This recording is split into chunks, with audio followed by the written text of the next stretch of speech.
Hello and welcome to the Bumble second quarter 2024 financial results conference call. My name is Elliot and I'll be coordinating your call today. If you would like to register a question during today's event, please press star followed by 1 on your telephone keypad. I would now like to hand over to Cheryl Valenzuela, Vice President of Investor Relations. Please go ahead. Thank you for joining us to discuss Bumble's second quarter 2024 financial results. With me today are Bumble CEO, Lidiane Jones, and CFO, Anu Subramanian. Before we begin, I'd like to remind everyone that certain statements made on this call today are forward-looking statements. These forward-looking statements are subject to various risks and uncertainties and reflect our current expectations based on our beliefs, assumptions, and information currently available to us. Although we believe these expectations are reasonable, we undertake no obligation to revise any statement to reflect changes that occur after this call. Descriptions of factors and risks that could cause actual results to differ materially from these forward-looking statements are discussed in more detail in our earnings press release and filings with the SEC, including our annual report on Form 10-K for the year ended December 31st, 2023, and our subsequent periodic filings. During the call, we also refer to certain non-GAAP financial measures. These non-GAAP measures should be considered in addition to, and not as a substitute for, or in isolation from, our GAAP results. Reconciliations to the most comparable GAAP measures are available in today's earnings press release, which is available on the Investor Relations section of our website at ir.bumble.com. And with that, I'll turn it over to Lidiane. Thank you, Cheryl, and good afternoon, everyone. When I joined Bumble 7 months ago, we embarked on a plan to strengthen our foundation to deliver long-term growth and profitability. We added outstanding talent to our team.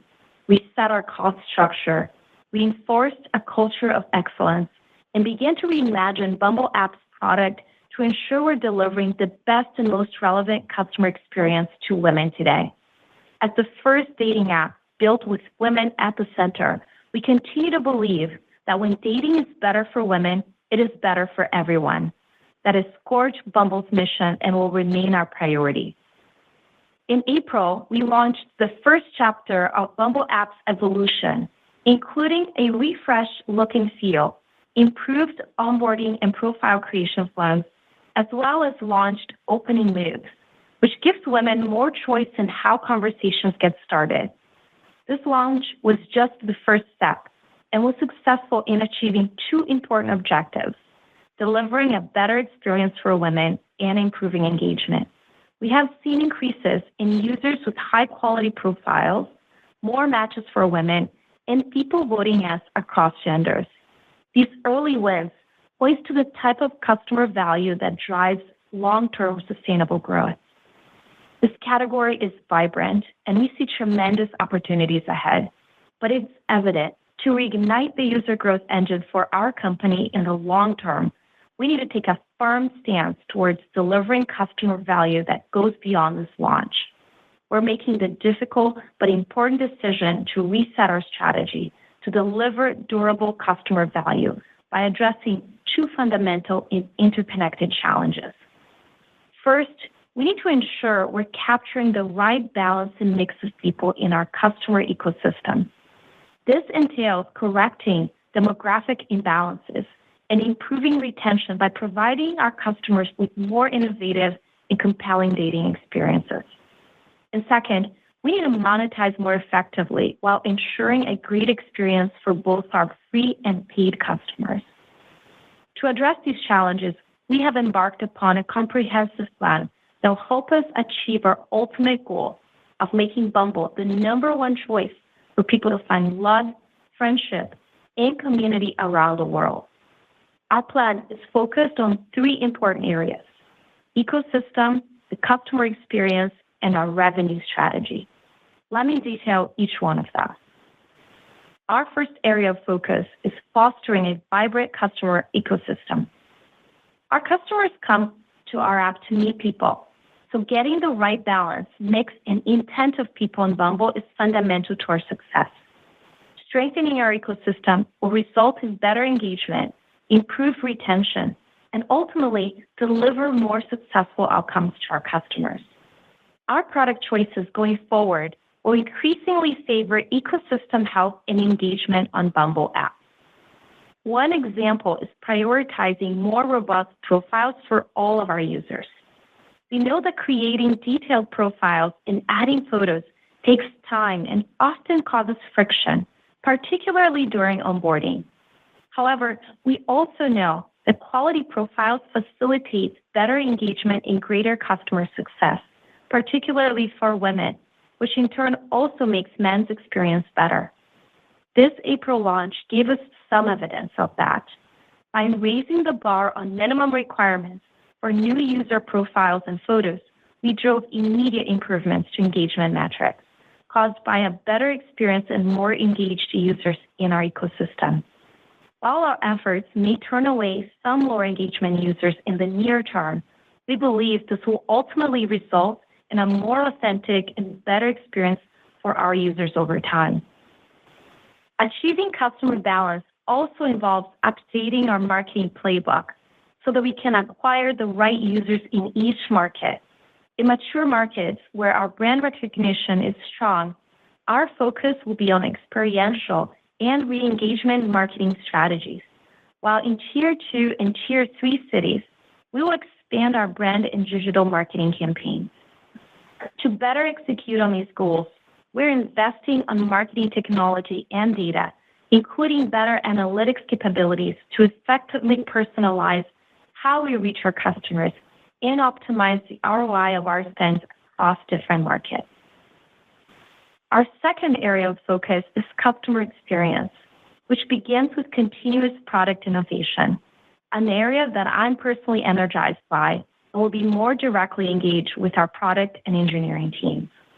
We are working on the next chapters of the Bumble app's evolution, and through the fall and early winter, we'll be launching several new features, including more options for making opening moves, new interest filters, improvements to our core matching algorithm, as well as customization to our chat timer. We will also introduce new AI-driven features, including an AI-assisted photo picker to ease the profile creation process and conversation support that will help our customers gain confidence to be their best selves. We have an ambitious view of how AI will enhance the value we deliver to our customers in each step of the dating journey: profile creation, discovery, engagement, and the core of our matching models. Another essential part of customer experience is safety and support. Bumble has a strong foundation for safety, and we're doubling down on safety innovation by expanding our efforts to crack down on bad actors, remove duplicate accounts, and add government ID verification on Bumble app, actions that may have a short-term impact on MAU, but will result in better and safer user experiences. We're also optimizing our operations to speed up support and safety resolution while improving our accuracy and quality of service. These initiatives are designed to ensure customers know that they are part of an ecosystem committed to safety and healthy connection. Our third area of focus is evolving our revenue strategy. We are reevaluating how we deliver value at every step of our customer's journey, from the top of the funnel to payer conversion, while optimizing for LTV. Over time, we'll rebalance Bumble subscription tiers and merchandising in favor of mechanisms that reward positive payer behaviors and support better ecosystem health. As part of this process, we'll slow down certain monetization initiatives in the near term, including the expansion of Premium Plus. Being more deliberate about how we monetize in the near term does not mean that we see less growth opportunity. It means we're trading unsustainable short-term growth in favor of better connecting customer experiences with long-term growth potential. We will also lean on areas of strength and where we see growth opportunities, including Badoo, international expansion, and adjacent opportunities like advertising. While the initiatives I've outlined have been primarily about enhancing Bumble app, in reality, they extend across our entire portfolio with the goal of building out our offerings to expand our TAM. Badoo has provided us with great proof points of how reorienting towards customer value leads to better outcomes for them. In Q3, we're planning to roll out brand updates and a re-architecture of the revenue strategy for Badoo, with new subscription tiers that are designed to be more affordable and encourage higher engagement. And as I shared last quarter, Bumble is a connections company, and we remain excited by the potential to expand into apps for non-romantic relationships. In July, we closed the acquisition of Geneva, a group and community app for people to connect based on shared interests. Geneva will meaningfully accelerate our opportunity in friendships and community space, and we're working towards launching it more broadly later this fall. We have more to share in the coming quarters. In closing, our renewed and relentless focus on customers is essential to unlocking further untapped growth in this category.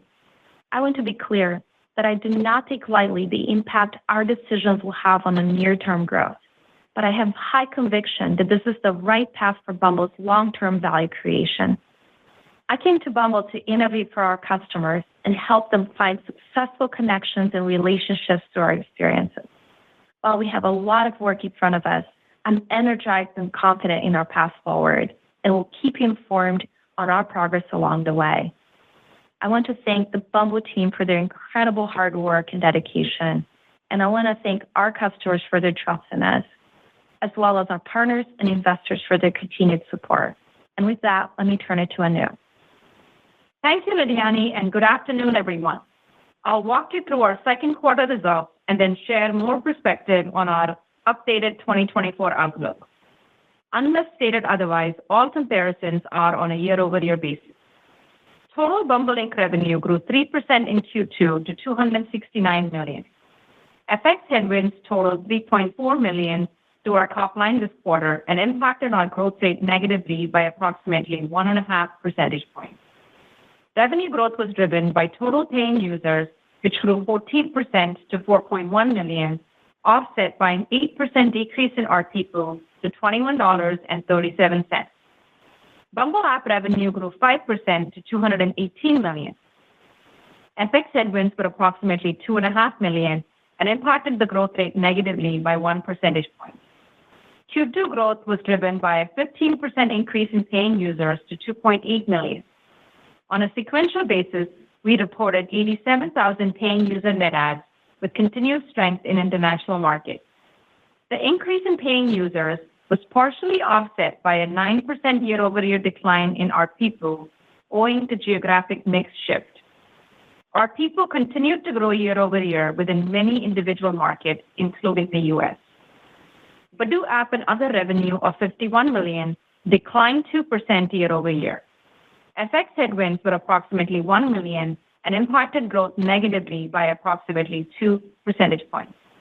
We grew paying users by 12% to 1.3 million, and Q2 net adds were 27,000. ARPPU declined 7% to $11.93. As a reminder, we began including contributions from growth in Badoo app and other KPIs in Q4 of 2023. Turning now to expenses. We continue to operate with financial discipline, and our second quarter operating expense leverage reflects the cost structure improvements we implemented earlier this year. Total GAAP operating costs and expenses were $217 million for the quarter, down 9% year-over-year, and Q2 net earnings were $38 million compared to $9 million in the year-ago period.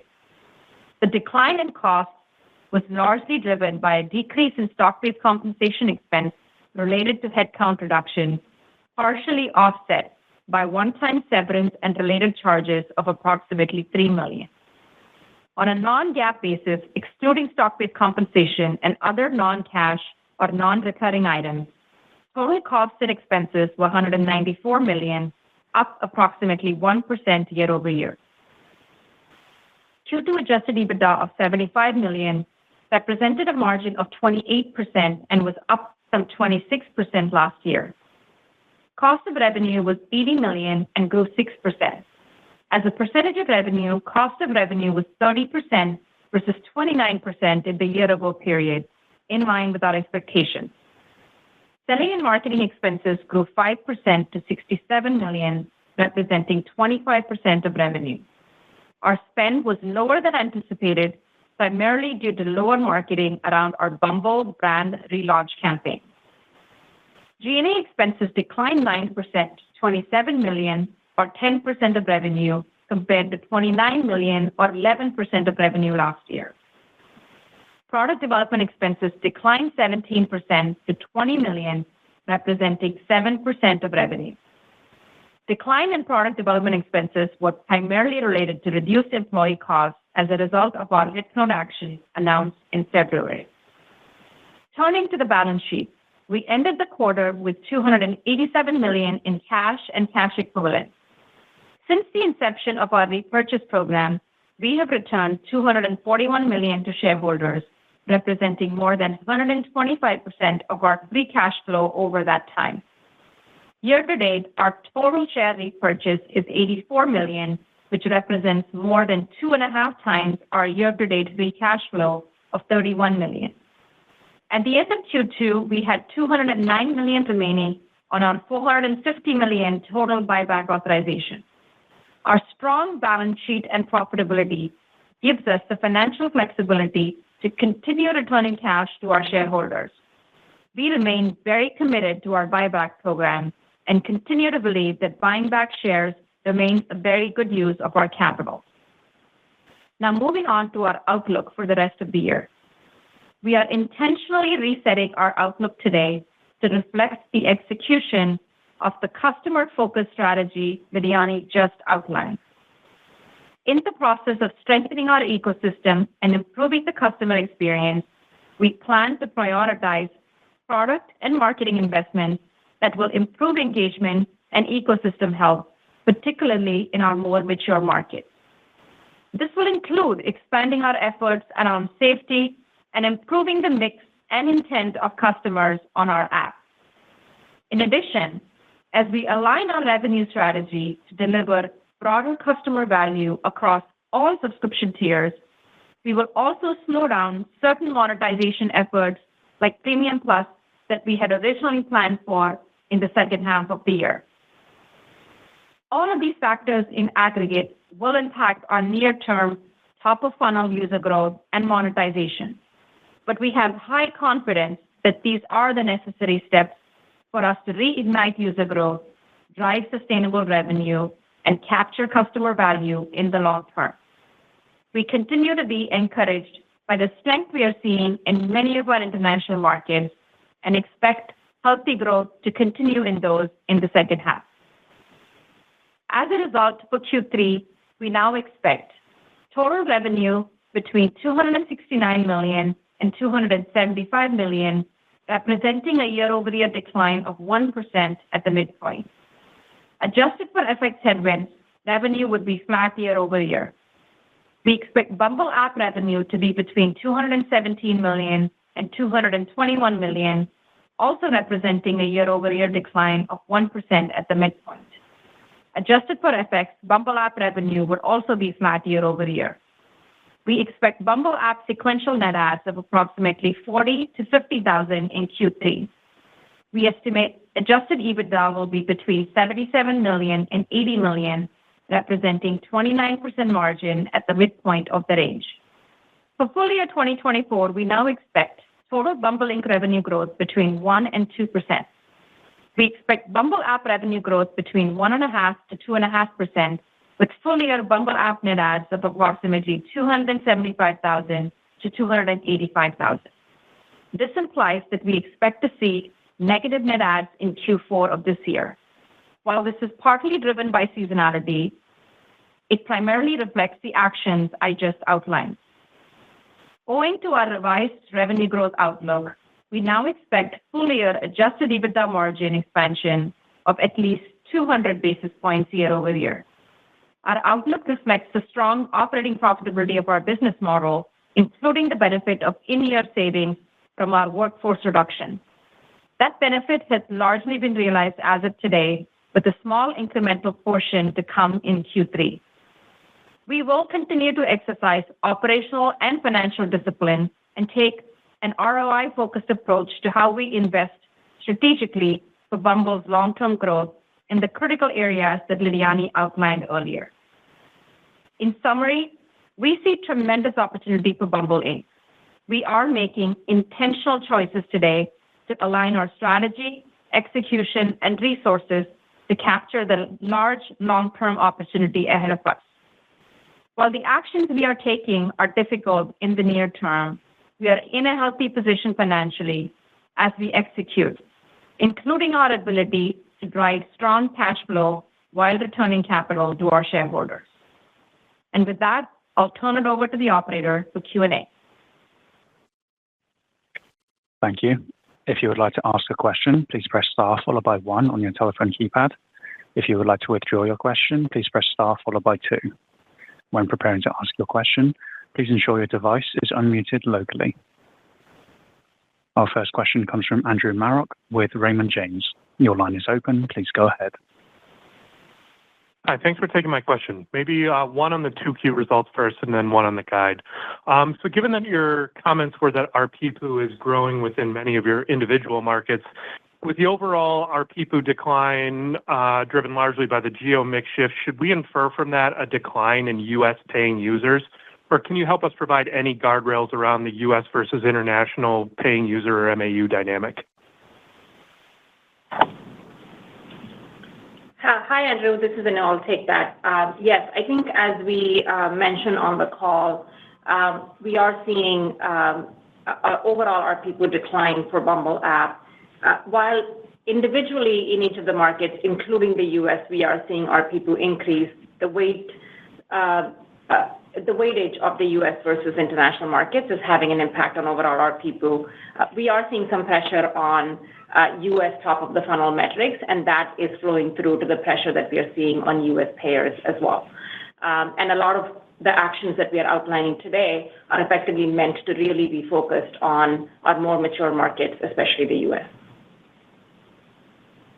Okay, thanks for the color there. And then maybe one on the product roadmap in the context of the guide. I'm sure the roadmap includes some things that are likely to be more impactful than others in terms of the UX and revenue trajectory. I guess, can you provide any further clarity on maybe timing for some of the more impactful moves, or just a sense of what groundwork needs to be laid in place product-wise before you start to turn on some of the more impactful features? Thank you. Thank you, Andrew. As we outlined on this strategy today, we're unveiling a customer-centric strategy to really set us up for reigniting growth in the long term. What this means from a product perspective is that we're really optimizing for engagement. As you have heard from our April launch, we saw that improving the customer experience, especially women's experience, drove engagement, which takes longer to realize itself. And that's the set of principles behind the releases and the features that you heard today. We are planning to release a series of capabilities, expansion of opening moves, expansion of intentions that will allow us to better align the experience of our customers and balance the ecosystem in mature markets, as Anu just called out. We do believe that these actions will improve the overall experience and retention of our customers, but it'll take multiple quarters for us to start realizing a top-of-funnel strength that we believe these capabilities will offer. We also, as you heard today, are really, really focused on ensuring the quality of engagement and the intention of engagement of our users are there for all of our major markets. This has meant that what we started in the first chapter of Bumble in April in raising the bar for profile and quality of profiles in our products is going to expand with our AI photo picker for profiles so that we can make more users look great on our platform and get the same level of engagement that we think will help drive overall growth and success of our metrics. So the foundation of what we're delivering is great engagement, great profile creation, and increasing the experience bar in safety for women, which will in turn also make the experience great for men. What we'll see is great, customer focus from us. That's really what the strategy is about. and we will start aligning our revenue model to that and see revenue improvement over quarters. We now turn to Cory Carpenter with JP Morgan. Your line is open. Please go ahead. Great. Thanks for the questions. I had two on Bumble app as well. Maybe, Lidiane, for you, could you talk about just at a high level what you saw with the initial app relaunch that made you decide now is the right time to make the pivot and reset the roadmap going forward? And then I was just hoping you could expand a bit. You talked about monetization mechanisms that reward positive user behavior. What do you mean by that, and what could that look like? Thank you. Yeah, great question, Cory. Thank you. So what we certainly, if we step back a little bit, this strategy isn't just about this past quarter. It is a combination of factors that's laid out on the areas of our plan. If you look at the top of funnel softness that we've talked about, this has been talked about from Bumble over several quarters in the last few quarters. We have seen the steady pressure in our results. And what we saw from our April launch is that the engagement has immediately, improving our customer experience, improved engagement, but it doesn't translate immediately in revenue growth. In the past, sometimes a consumable will drive a immediate revenue, but doesn't sustain those users. And so what we're really shifting is towards prioritizing product experiences that are going to drive long-term sustainable revenue growth. And so what we are focused on is ensuring that the differentiation of why people choose to come to Bumble, which is women's experience, it's a safe, healthy platform for our users, is undeniably the best one in the market. And so a lot of what you're going to see in our product roadmap is very focused on this differentiation, along also with helping our customers be successful. People come here to meet great people, so we want to have our healthy ecosystem balanced and innovate in our products to help our customers stay here and improve the top of funnel, which is ultimately our goal.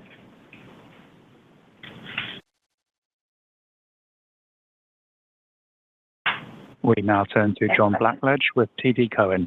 Your line is open. Please go ahead. Great, thanks. Two questions. You mentioned sales and marketing, so maybe some changes there. So with the reset, should we expect an increase in sales and marketing in the back half of the year as part of the reset and perhaps to drive top of funnel? And then second question, you also mentioned slowing down the Premium Plus rollout. Could you give the rationale for this strategic change? Thank you. Yeah, let me start, Josh. On the marketing side, we, as you heard from Anu, we're operating with a lot of discipline. We believe we have the right allocation of dollars. What we're really focused on is how do we really optimize for LTV, and we are being more tailored about our go-to-market strategies based on the level of maturity of the market. So the markets where we have greater penetration, we're very, very focused on attracting users that are already aware of our brand, but we're reigniting re-engagement, where our strategies for emerging markets are very different, and digital and performance marketing are very effective. So it's really about optimizing and tailoring our marketing strategy for markets. I think that's going to certainly drive an improvement to the performance of our investments, and that's our focus. In terms of Premium Plus, I want to clarify that we're just maintaining Premium Plus as it is today. We're not changing it. What we are doing is really rebalancing the value of our subscriptions. We believe that before we overinvest in creating additional value for Premium Plus, that it's really important that we land the free experience being a great one and ensuring that we have a great value clarity across each one of our subscription tiers. That will in turn improve the top of funnel, which helps every single metric. It improves in payers, payer conversion, and RPPU over time. So it's about rebalancing. We're maintaining Premium Plus in the market as it is, and our focus really is aligning the subscription tiers and value as we add more product capabilities in the next few quarters. And John, just to follow up on the sales and marketing question, from a dollar perspective, we feel pretty good about the dollars that we have allocated for the second half. And as a percentage of revenue, you'll actually see Q3, I think we'll spend a little bit less than what we spent in Q2, but in Q4, we do intend to take up marketing as a percentage of spend up again. And to Lidiane's earlier point about making sure that we have the right strategies in terms of how to go to market, I think that's really going to be our focus versus just spending more to get more users. Thank you. Our next question comes from Ygal Arounian with Citigroup. Your line is open. Please go ahead. Hey, good afternoon. I want to go back to the first point of the three important areas you talked about, Lidiane, and getting the right balance in the kind of customer ecosystem. You guys historically talked about your ecosystem was healthier, leans more towards women, and the focus on the women's experience has made a healthier ecosystem. And it feels like that maybe has changed, or something in the way you look at it has changed, and that's leading to some of the product enhancements or changes you're making here. Is that the case? And can you just talk about that ecosystem and how it's evolved and where it's at right now? Yeah, great question. So let me unpack ecosystem a little bit. Bumble continues to be the best platform for women, and it has been a great source of advantage for us. But as we've scaled the business, now we are a $1 billion business in several markets, there has been a slight imbalance that has been created. And it's not just about gender balance. It is about intent balance. It's about the general mix of users and what they're looking for. So we're taking a more sophisticated look to that mix of users and engagement and intent, because that really will allow us to deliver the best possible experience to our users. That certainly is important for mature markets, as you've heard from both Anu and I today. Our markets in the U.S. in particular are more mature. We have great brand recognition, great brand love, and it really is about tailoring how we're delivering our experiences, how our customers are experiencing our products in their local markets. And that's what, a big part of our shift is all about. We believe that's really going to reignite the engine of user growth for us, but it'll take us some time. It's complex to get that mixed right, and we want to do right by our customers. Okay. And to follow up on that, I guess from last quarter, look at the magnitude of the change in the full year guidance. Is it possible to parse out what the impacts of the user and monetization changes are here, the near term trade off versus the expectation that the expectations of what the app refresh would deliver over the course of the year? So like, how much is the new actions? How much is the app refresh not hitting on your expectations? Thanks. Yeah, I can take that. So, if you take a step back and you break down the guidance in terms of, where we were a few months ago versus where we are today, I would say there are two main factors in terms of where we see things having changed. So number one is around what we are seeing around top of the funnel trends. If you recall, in our Q2 call, we had said that we were seeing some slowness in our top of the funnel. And as we went through Q2 and as we've entered Q3, we are seeing those trends continue. Now, we had planned for an improvement in these trends coming out of the relaunch, but also due to the work that we were intending to do from a product and marketing perspective. So this wasn't just about, what we had planned from a relaunch perspective, but this was around the product roadmap that we had for the second half of the year. Given the reset in the strategy that you've just heard about, a big part of our second half roadmap product focus is now much more around ecosystem health and making sure that the engagement metrics that we see are going to be healthy, which will absolutely lead to top of the funnel improvements. But like Lidiane said, that will take some time. And so that's part of what is built into the reset of the revenue outlook. The second part of what we had built into our assumption around acceleration in the second half was around monetization from features such as Premium Plus, that as you just heard about, we have now paused in favor of some more fundamental work that we're doing around our revenue strategy and our revenue architecture. And I want to make it very, very clear that we still, believe very strongly that there is a tremendous amount of opportunity in terms of payer conversion and monetization that is still ahead of us.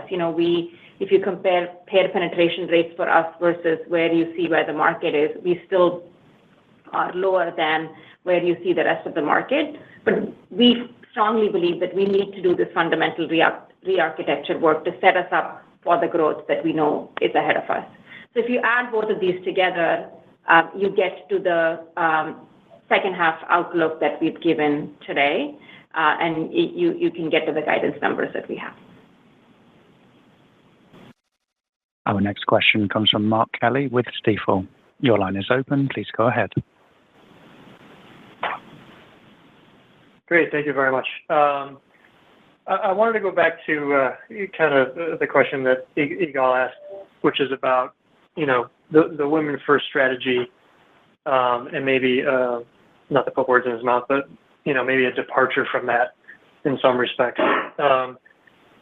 And given that your main competitor, has a bunch of initiatives aimed at women and trying to, add different features and functionality for that cohort, I guess how do we think about the future in terms of being able to differentiate yourself, versus that competitor or others in the long run?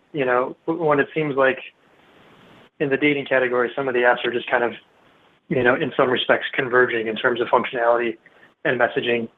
That's my first question. And the second one is, you mentioned monetization through advertising on the platform. I guess how do you get that balance right, between ad load and trying to make sure that your users are not, churning away to competitors? Thanks very much. Thank you, Mark. First, let me start with our strategy. As I said at the start of the earnings call today, Bumble was the first app that really focused on women at the center of our experiences. That continues to be the case today. We are not shifting our strategy because our fundamental belief is when women have a great experience dating, everybody else does. And that's the compass in which we're setting this strategy, is that we are the best destination for women, and we're going to continue to be. So what we're really focused on is it's really important to make sure that not only our product innovation continues to deliver great experiences and safe experiences for women, but also that in turn we're delivering a great experience across the entire ecosystem. So these measures are, that we're discussing today are very much centered around what differentiates us and sets us apart. So certainly going to be the case, continue to be the case for us. With regards to advertising, we believe that our take here in advertisement is going to be very, very anchored on our customer-centric approach to product delivery. So we believe there are important and strategic partnerships that will offer ad space to partners that are adding value to the dating journey to our customers. So we're going to be very selective, and we'll scale this over time, but we see tremendous opportunity for revenue upside, but also added benefit to our customers in terms of their overall dating experience. So it's really about serving the end user in their journey. There's definitely upside both for our customers and for the revenue for our business, and that's what we're going to focus on. We now turn to Curtis Nagle with Bank of America Merrill Lynch. Your line is open. Please go ahead. Great. Thanks for taking the question. Just one from me. So given the step down in the core business and, the restructuring and, reacceleration efforts taking longer than expected, does it make sense to pause or perhaps pull back on BFF and on romantic relationships at this point? Curtis, great question. Our efforts with regards to friendship, especially as we closed the Geneva acquisition on July 1st, is very much to give us an opportunity to be where our customers and consumers are. If you look at some of the sentiment, especially younger users, as it relates to the category, their starting point is with community creation first. So we believe it's a very connected experience to the future of dating. It's not separate. It's an interrelated and very important generational dynamic that we want to be at the forefront of. So that is really the anchor point of how we're tackling community and friendship development as an on-ramp to what will become how many of our users start their dating journey. So we think it is an important investment, and it is appropriately sized to allow us to gradually grow.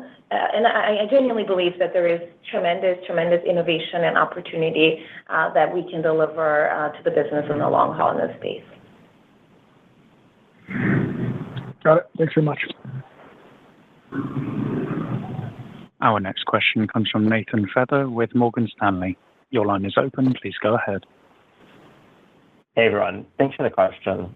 Just digging a little bit more into the revenue deceleration, pulling back from, mid-teens in 4Q to closer to flattish in the 3Q guide. Can you help us break down the buckets of this weakness between new user growth, retention, and monetization? And then when it does come to the changes in the guidance in the back half, is it primarily just changes you're making on the platform and the shift in strategy, or is there anything macro or consumer that we should be aware of? Thanks. Sure.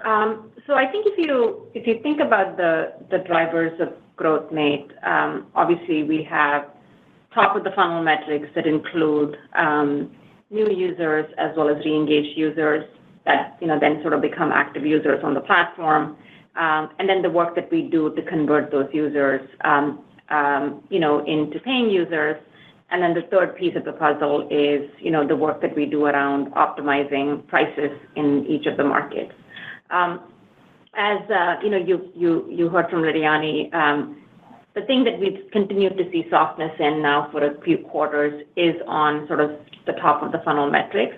Re-engaged users continue to be strong for us.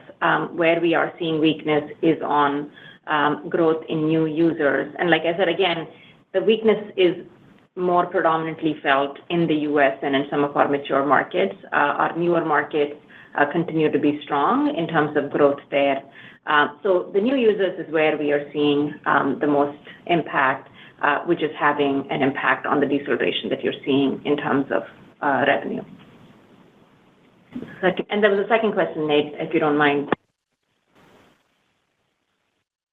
Yeah, just is there anything in here that is macro or, more idiosyncratic? Thanks.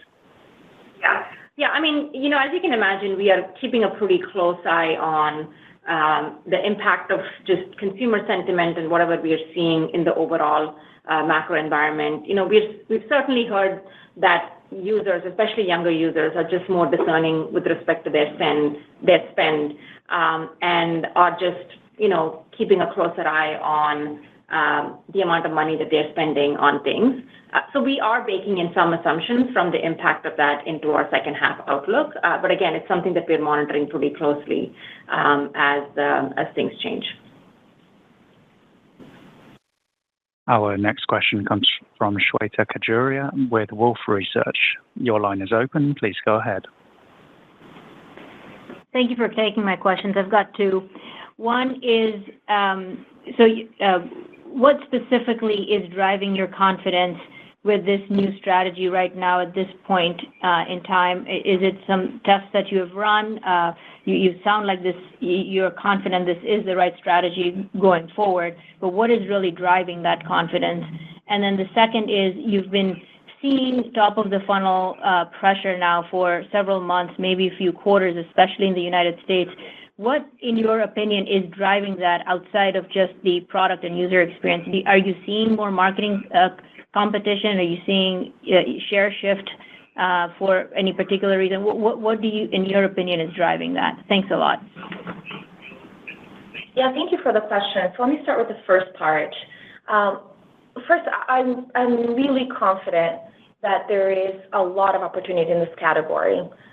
We are experiencing a time where users are more lonely than ever, and it is our job in this category to really support connections overall. So I am really excited about the opportunities ahead of the category overall.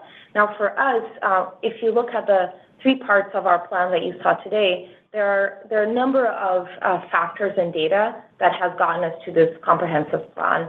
With regards to ecosystem, we have tested and started some of this work in a number of markets, which has really allowed us to start separating the strategies that we want to have across ecosystems. As I mentioned today, our overall business is comprised of thousands of ecosystems, so we're able to really see the dynamics when we have the right balance of users in our marketplace. So we're really applying our learnings to define this roadmap and plan for ecosystem health across all of our markets. The second part is our product strategy, which we started earlier this year. One of our key learnings is, even as we've raised the bar for profile creation, it kept away some low engagement users, and it drove a lot of success in engagement of women, healthier overall conversation across our users.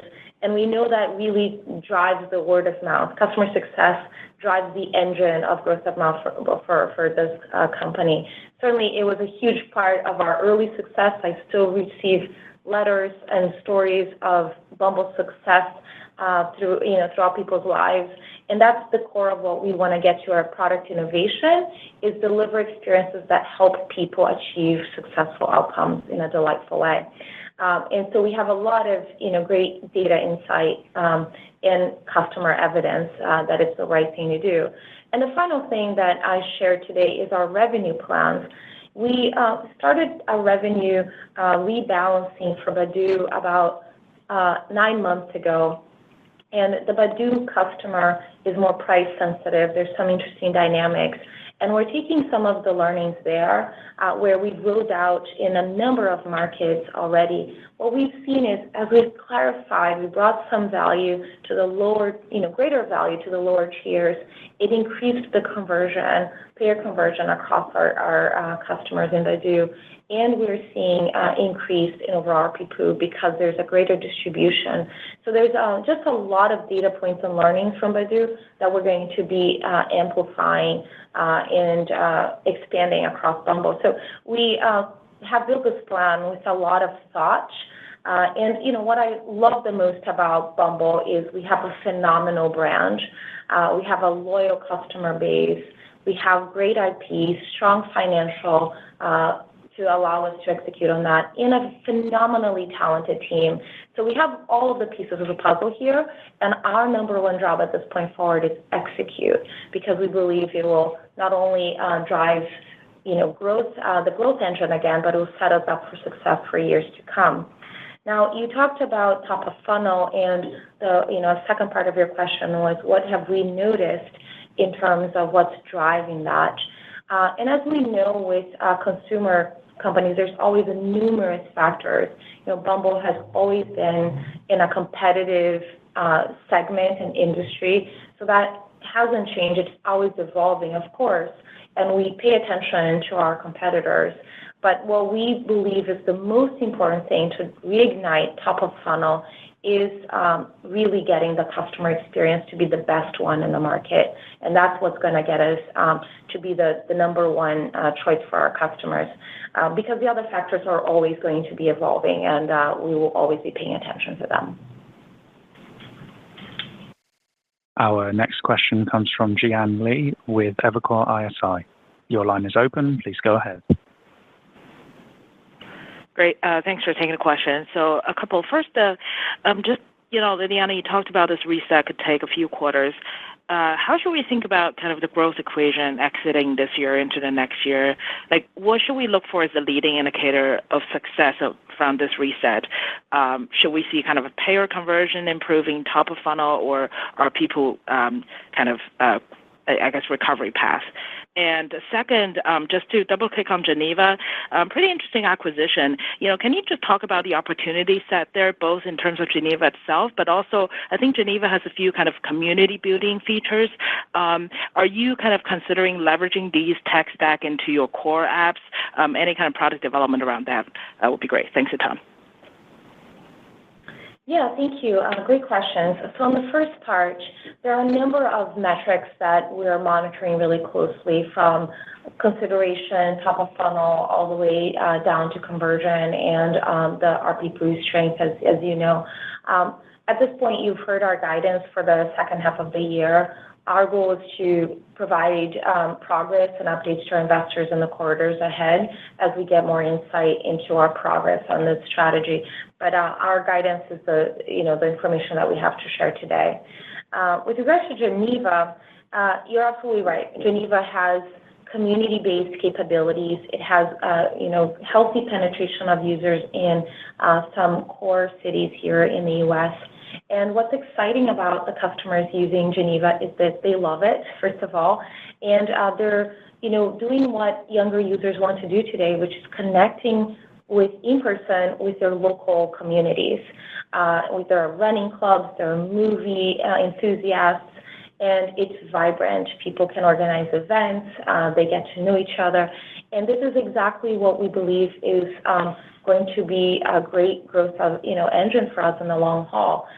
So we are planning to launch an updated version of Geneva this fall and start scaling it across our markets where we do have a footprint across the Bumble Inc. It's a great way for us to engage with a broader set of users, so opportunities to increase our TAM is quite significant here.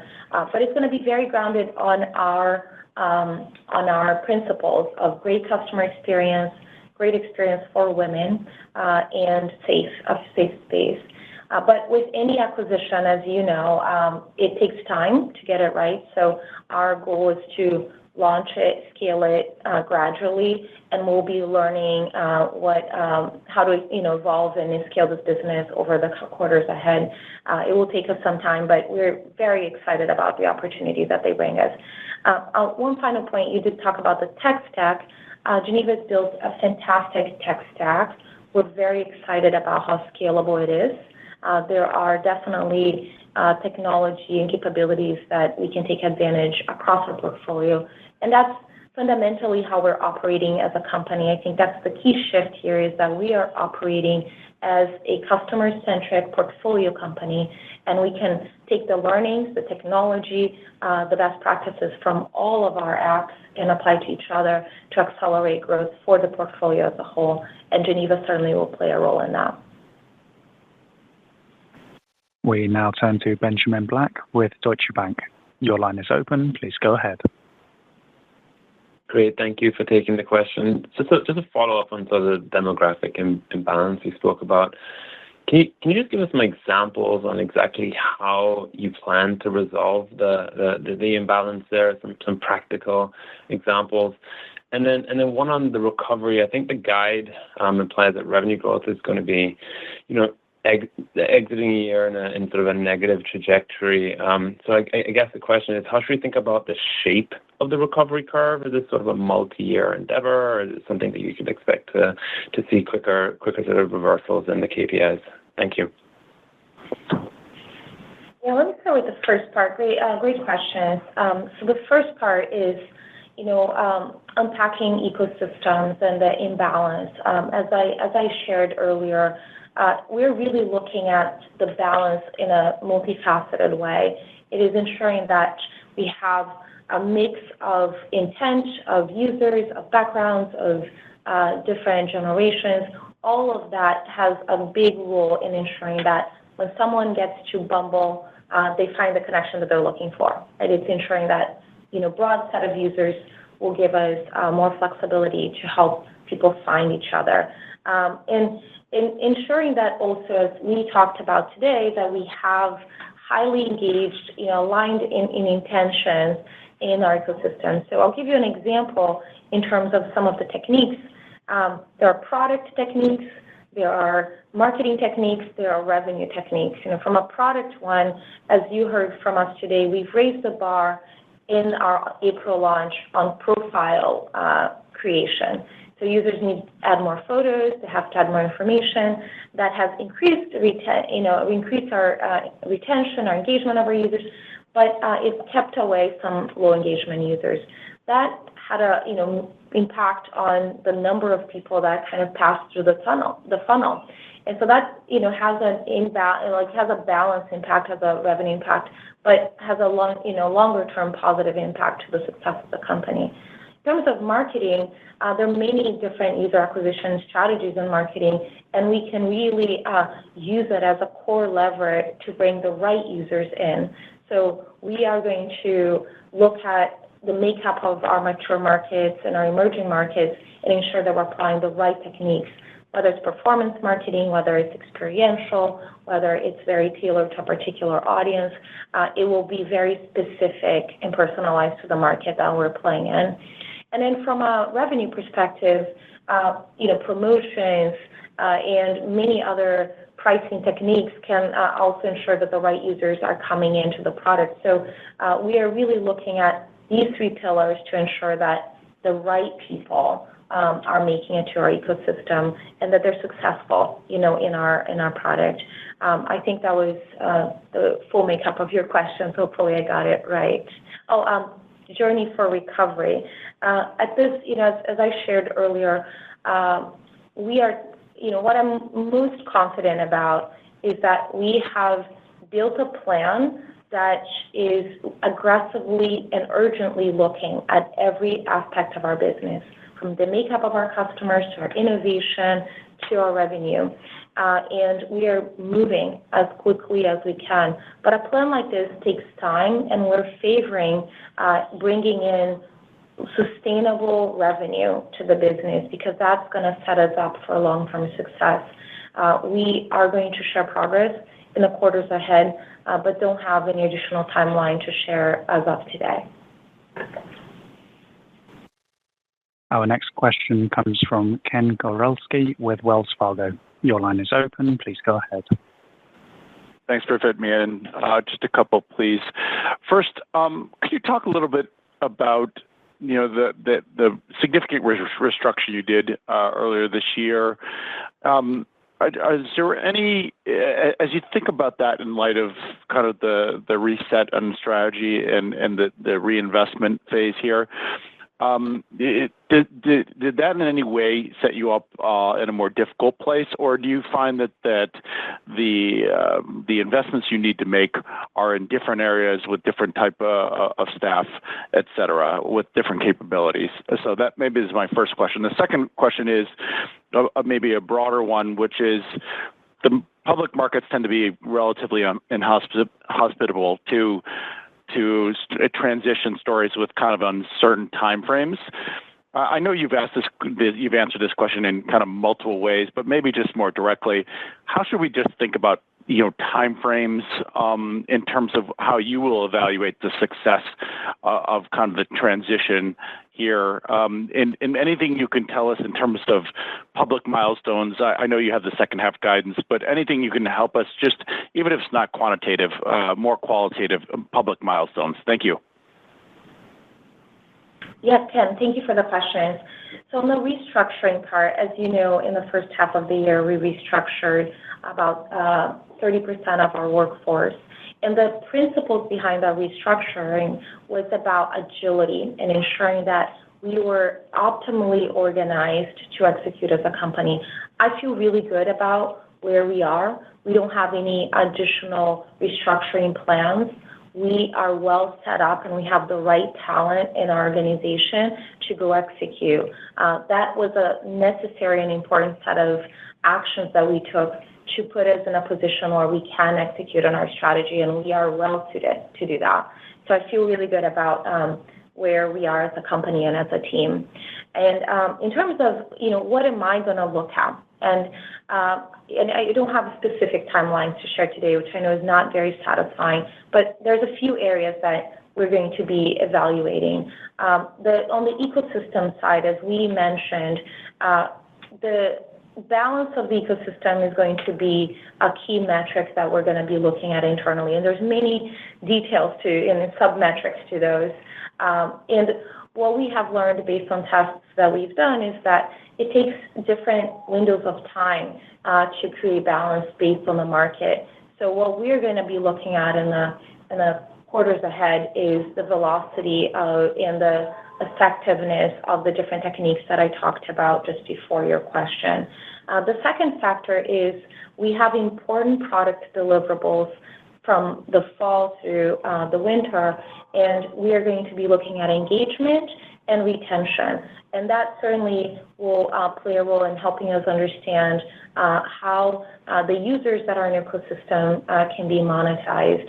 And on our revenue re-architecture, part of what we're going to be testing across many markets is the right balance of, revenue, value creation and revenue extraction out of the value. So as we give more experiences to our users, what's monetizable, how quickly can we realize that set of revenue.